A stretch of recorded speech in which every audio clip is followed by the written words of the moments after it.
la manière avec laquelle on doit regarder les choses, c'est bien plus profond que ça. C'est de se dire qu'au moment où on vit la galère, à même ça, même cette galère, même cette souffrance-là, c'est la tova. C'est la tova parce qu'en fait, en réalité, c'est grâce à ça qu'il va pouvoir se passer cette étape-là suivante.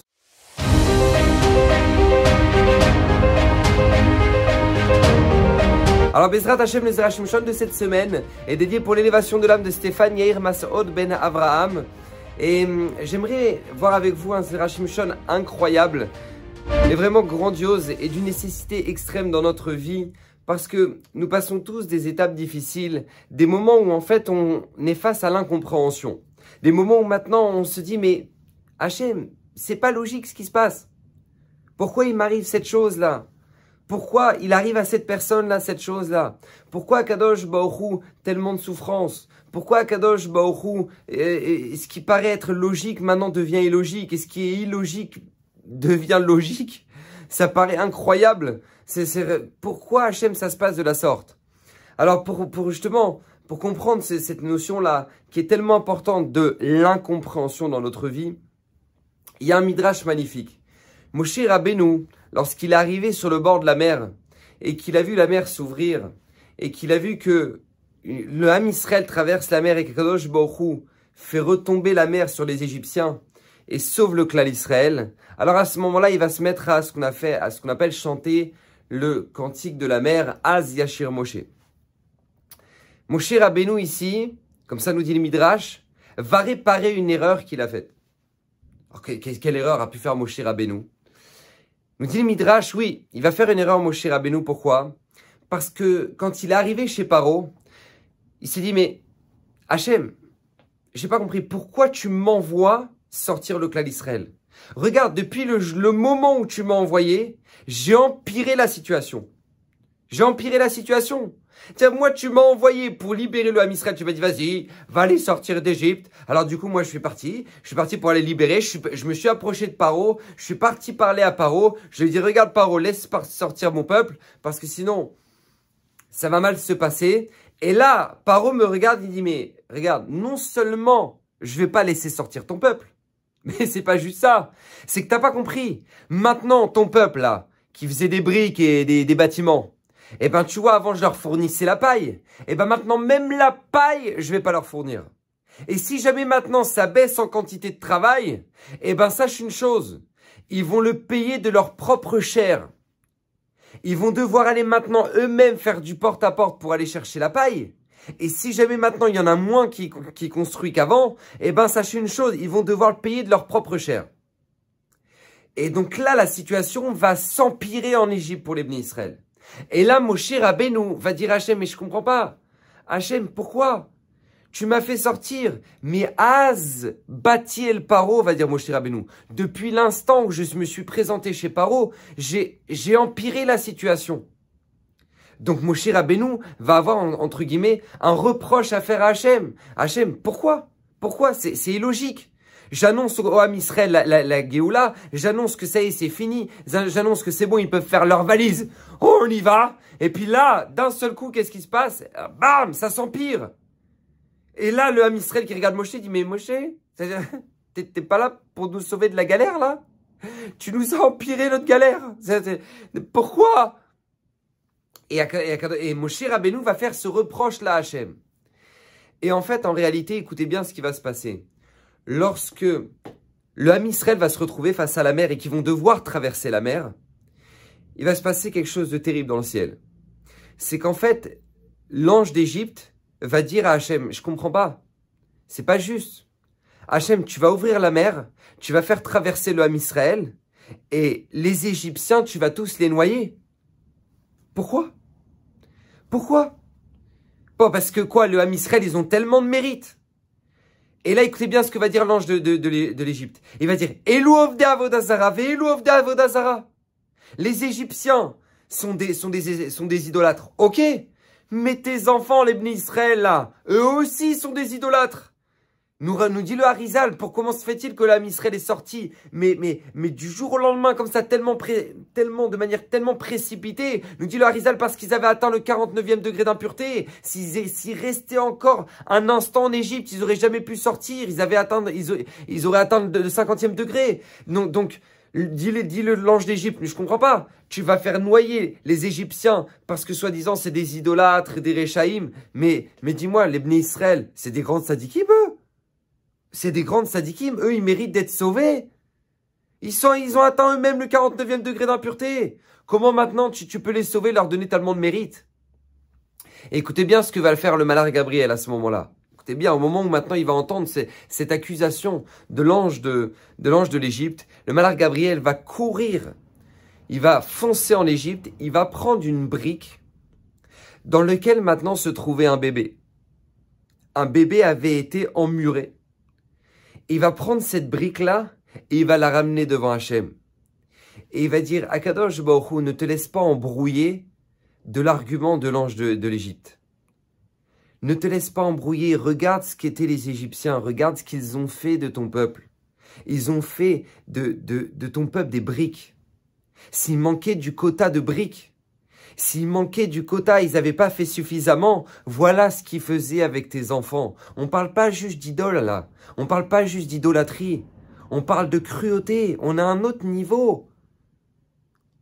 Et de quelle époque date cette brique? Écoutez bien, cette brique que va ramener le malheur Gabriel, nous dit le Zerachim Shon, de quand elle date? Elle date du moment où maintenant Moshe Rabbeinu est descendu en Égypte et que Moshe Rabbeinu a dit « Laisse sortir le Ham Israël » et que Paro va alourdir son décret et qu'à partir de maintenant, s'il manque de la paille, et à la place de la paille qui manque que les Israël ne sont pas partis chercher, on mettra des enfants à la place. C'est-à-dire qu'en fait, cette brique a été faite depuis l'instant où Moshe Rabbeinu est descendu en Égypte pour annoncer la Géoula. Et là, Moshe Rabbeinu comprend. Là, Moshe Rabbeinu comprend qu'en réalité, ce qu'il voyait comme un décret absolument terrible, comme la pire des choses qu'il ait pu faire en se disant « Mais je suis parti empirer la situation des Bnei Israël. Moi, j'étais censé les sortir de l'Égypte et là maintenant, j'ai empiré la situation. » Et en fait, cette situation-là était nécessaire. Cette horreur-là, cette souffrance du clan Israël, en fait, était nécessaire parce qu'Hachem savait qu'à la fin, l'ange de l'Égypte allait argumenter. L'ange de l'Égypte allait argumenter et qu'il allait négocier et qu'il allait dire « Mais comment ça se fait que tu fais sortir le Ham Israël? Comment se fait-il que tu fais une chose pareille alors que les Égyptiens, tu les noies ?» Et en fait, tout ce qui va sauver le mérite du clan Israël et qui va permettre de tuer tous les Égyptiens dans la mer, ça va être justement l'argument de Gabriel, du malheur Gabriel, qui va ramener cette brique-là qui date de quand? De la période où Moshe Rabbeinu a empiré la situation. Et là, Moshe Rabbeinu comprend. Là, Moshe Rabbeinu se dit, mais en fait, au moment où moi j'ai dit, mais Az Batiel Paro, depuis le moment où je suis arrivé devant Paro, j'ai empiré la situation. Là, Moshe Rabbeinu va dire, en fait, non. En fait, cette situation était nécessaire pour la sortie de l'Égypte, pour que personne ne puisse argumenter contre le clan d'Israël et que les Égyptiens meurent dans la mer. Et donc, qu'est-ce qui va se passer? Écoutez bien, quelque chose d'incroyable. Moshe Rabbeinu, ici, va commencer sa shira en disant « Az Yashir Moshe ». Je viens ici récupérer l'erreur que j'ai faite. Je pensais qu'en fait, Hachem s'était trompé. Et j'avais des arguments contre Akadosh Baruch Hu en disant « Hachem, pourquoi tu fais ça ?» Alors qu'en fait, cette chose-là qu'Hachem était en train de faire, elle était nécessaire pour la sortie d'Égypte. Elle était nécessaire pour la sortie des Bnei Israël d'Égypte. Donc Moshe Rabbeinu va ici réparer en disant « Az Yashir Moshe ». Le « Az » qui a été utilisé comme argument, comme plainte contre Hachem, va être ici utilisé pour chanter la Shira d'Astayam, pour chanter le cantique de la mer, pour montrer à combien Kadosh Baruch Hu est puissant, et combien Kadosh Baruch Hu est grand, et combien Kadosh Baruch Hu avait vu loin. Et combien ça, c'est important. Parce que Moshe Rabbeinu ici vient nous apprendre une grande leçon de vie. Bien souvent dans notre vie, nous nous retrouvons dans des situations où nous ne comprenons pas les situations difficiles. Ça paraît illogique, ça paraît incompréhensible, ça paraît... Pourquoi ça, Hachem? Mais Moshe Rabbeinu ici dans Az Yashir Moshe, que les Chachamim nous ont instauré, que l'on doit chanter tous les matins dans notre tfila. Pourquoi? Pour nous apprendre cette notion-là, que même si jamais maintenant il est arrivé des moments dans ta vie où c'était l'incompréhension, où tu n'as pas compris pourquoi cette chose est arrivée, pourquoi, et ça paraît tellement injuste, ça paraît tellement anormal. Moshe Rabbeinu, lui, le plus grand de tous les prophètes, avait compris que la finalité des choses était qu'Akadosh Baruch Hu, lui avait vu loin. Lui avait vu très très loin, et que la Géoula dépendait de ça, justement. La Géoula dépendait de ça.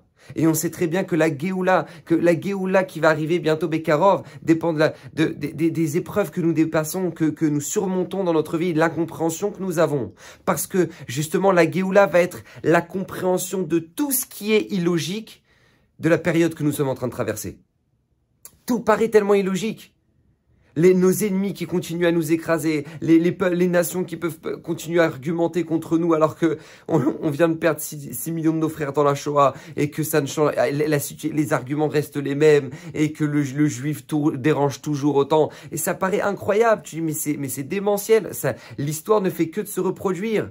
Mais toute cette incompréhension-là a une finalité. Bezrat Hashem, quand viendra la Géoula Shlema, nous aussi on pourra à notre tour chanter Az Yashir Moshe, comme ça nous dit la Gemara. La Shirat Hayam, elle est au futur. Pourquoi? Parce qu'on chantera nous aussi la Shirat Hayam, le cantique de la mer, en disant Hachem, on comprend en fait tout ce qu'on a pu dire que on n'a pas compris. Pourquoi Hachem, tu nous as fait ça? Eh ben, la Tid Lavo, quand viendra le Melech HaMashiach, tout sera clair. Et on pourra comprendre pourquoi en fait tout ce que l'on a passé était nécessaire pour la Géoula. Et c'est pour ça la raison pour laquelle maintenant nous ramènerons au Beth Amikdash que des Korban Toda, des Korbanot pour dire merci Hachem pour tout ce que nous avons passé dans la Géoula, dans notre galoute, parce que c'est ça qui a permis en fait d'arriver là où nous sommes arrivés maintenant, qui est l'arrivée du Mashiach. Et pourquoi je vous dis ça? Parce que nous-mêmes, dans notre vie, nous arrivent des moments où maintenant c'est tellement difficile, des moments d'incompréhension. Et justement, j'aimerais vous rapporter cette fameuse histoire incroyable qui s'est passée à la Yeshiva Trevron. Vous savez, à la Yeshiva Trevron, une fois, il y a un vieux monsieur qui arrive et qui ramène du manger pour faire une Seudat Odaya.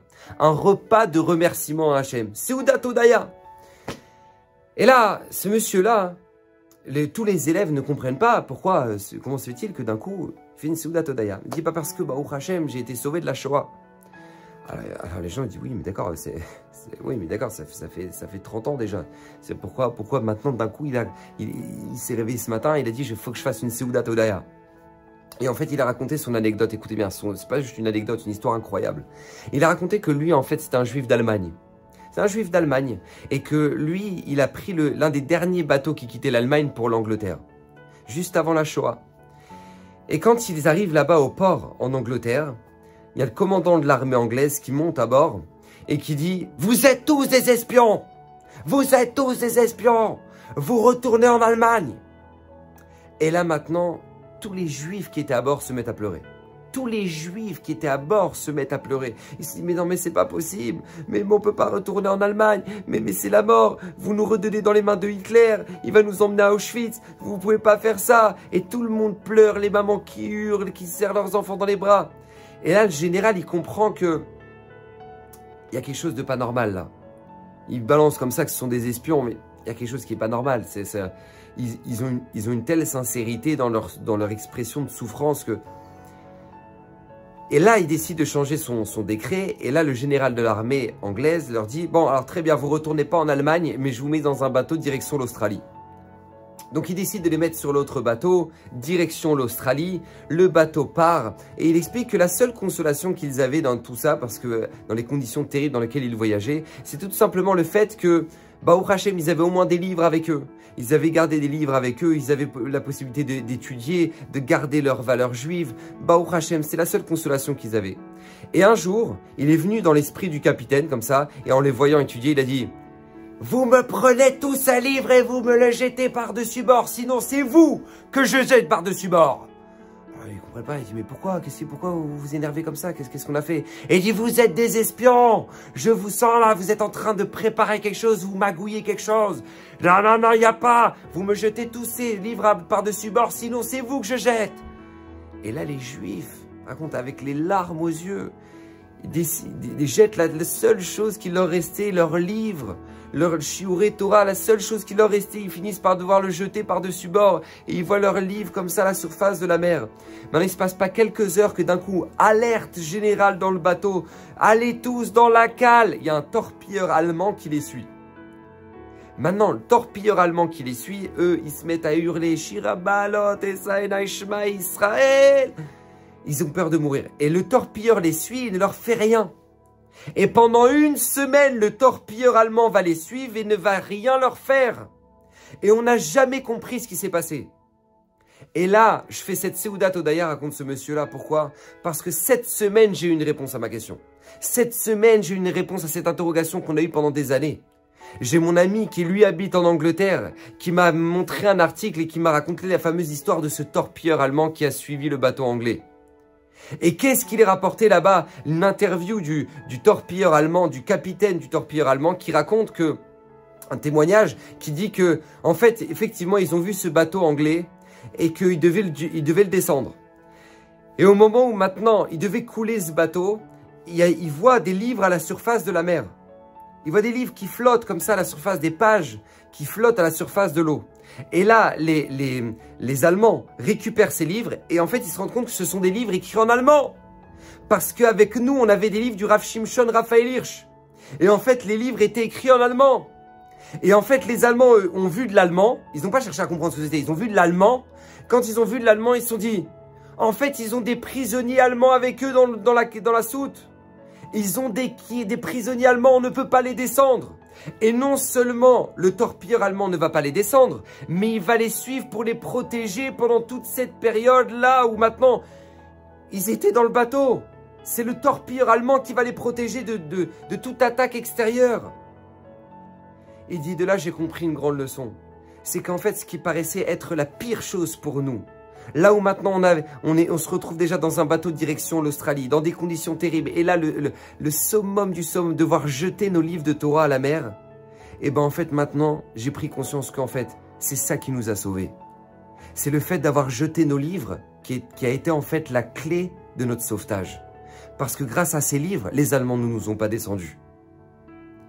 Et ça, c'est une leçon de vie extraordinaire et c'est exactement ça qu'est venu transmettre Moshe Rabbeinu dans Az Yashir Moshe. C'est qu'en fait, lui, il se disait, mais Hachem, tu m'as envoyé pour libérer le Ham Israël, mais j'ai empiré la situation. Ils sont dans des conditions terribles maintenant. J'ai empiré, c'est affreux ce qu'ils vivent. Et en fait, Moshe Rabbeinu va finir par comprendre que, en fait, cette situation qui s'est empirée va être en réalité la clé du sauvetage du Ham Israël.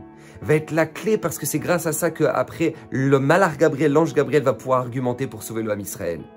Donc pourquoi je vous raconte tout ça et pourquoi le Zera Shimshon nous ramène ça? Pour nous donner une autre perception des choses. Parce que vous savez, bien souvent on se dit, à Kol Letova, on se dit, bon, bah là maintenant c'est une horreur, ce que je suis en train de vivre c'est une galère, c'est une catastrophe, c'est un cauchemar. Mais bon, Bezrat Hashem, la finalité, eh ben, elle sera bonne, Bezrat Hashem. Nous dit Zera Shimshon, non. La manière avec laquelle on doit regarder les choses, c'est bien plus profond que ça. C'est de se dire qu'au moment où on vit la galère, à Kol, même ça, même cette galère, même cette souffrance-là, c'est la Tova. C'est la Tova parce qu'en fait, en réalité, c'est grâce à ça qu'il va pouvoir se passer cette étape-là suivante. La finalité sera bonne, pas juste parce qu'en fait, voilà, en finalité, ça c'est mauvais, mais ce sera... Non, c'est qu'en fait, cette difficulté-là, cette épreuve-là, permettra que la finalité sera bonne. Donc il fallait cette épreuve-là. Et c'est comme ça qu'un juif doit construire notre émouna. C'est comme ça qu'un juif doit construire cette compréhension-là des choses, de dire, même si je ne comprends pas maintenant, même si c'est vrai sur le long terme, ça me paraît complètement illogique, et même devant mes yeux, ça me paraît horrible ce que je suis en train de vivre, eh ben, il faut se dire qu'une seule chose, qu'un juif doit construire cette émouna et qu'Akadosh Baruch Hu attend ça de nous, de chanter Az Yashir Moshe tous les matins pour se dire la finalité au final. La finalité est puissante et même si tu ne comprends pas tout de suite, tu verras que après, quand viendra les la finale, quand viendra ma chère Tzidkenu, eh ben, on verra tout le film à l'envers et on comprendra que tout était pour le bien. Donc Bezrat Hashem, Kadosh Baruch Hu nous aide à avoir cette émouna forte dans les moments difficiles, dans les moments d'incompréhension, parce que nous vivons tous des moments difficiles, des moments d'incompréhension, pour que Bezrat Hashem construire notre émouna, que la finalité est non seulement merveilleuse, mais que Bezrat Hashem Kadosh Baruch Hu ne pouvait pas l'amener sans passer par ces épreuves-là. Bracha Vatzlacha, que Bezrat Hashem, le mérite du Zera Shimshon, puisse vous protéger, lui-même qui a promis que tout celui qui l'étudiera régulièrement méritera une multitude de bénédictions. Donc que Bezrat Hashem, son mérite nous protège, et que Bezrat Hashem, Hashem Mashiach Tzidkenu puisse venir et que toutes ces paroles soient pour l'élévation de l'âme de Stéphane Yair Masoud Ben Avraham. Bruchim Tchou, la semaine prochaine.